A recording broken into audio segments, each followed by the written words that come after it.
শুল্ক ফাঁকি দিতে নকল ব্যান্ডরোল লাগিয়ে বিড়ির ব্যবসা চলছে জামালপুরের হাটবাজারে। জাল ব্যান্ডরোল চক্রের বিরুদ্ধে ব্যবস্থা নেওয়ার দাবি ব্যবসায়ীদের। বিস্তারিত ডেস্ক রিপোর্টে। জামালপুরের হাটবাজারে সরকারি শুল্ক ও কর ফাঁকি দিতে পুনর্ব্যবহৃত ও জাল ব্যান্ডরোল লাগিয়ে জমজমাট বিড়ির ব্যবসা শুরু করেছে এক চক্র। এভাবেই তারা বিড়ি সরবরাহ করে যাচ্ছে জেলার প্রতিটি বড় বড় দোকানে। দীর্ঘদিন ধরে এভাবেই কোটি কোটি টাকার রাজস্ব ফাঁকি দিয়ে আসছে অসাধু এ ব্যবসায়ী চক্র।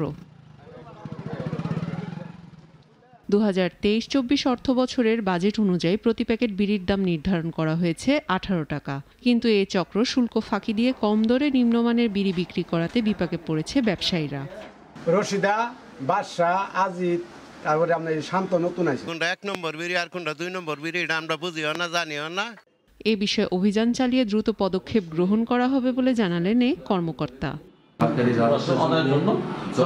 যা করার দরকার সেটা আমরা করতেছি এবং আপনি বলছেন আমরা এর আগে শুনছি, এখনই আমরা বেরিয়ে যাচ্ছি সেই সময়। সরকারি রাজস্ব বৃদ্ধি ও নির্বিঘ্নে প্রকৃত ব্যবসায়ীদের ব্যবসা পরিচালনার জন্য প্রশাসন দ্রুত পদক্ষেপ নেবে, এমনটাই প্রত্যাশা সকলের। ডেস্ক রিপোর্ট, নাগরিক। Double million offer Walton fridge কিনে পেতে পারেন 20 লক্ষ টাকা, রয়েছে কোটি কোটি টাকার নিশ্চিত উপহার।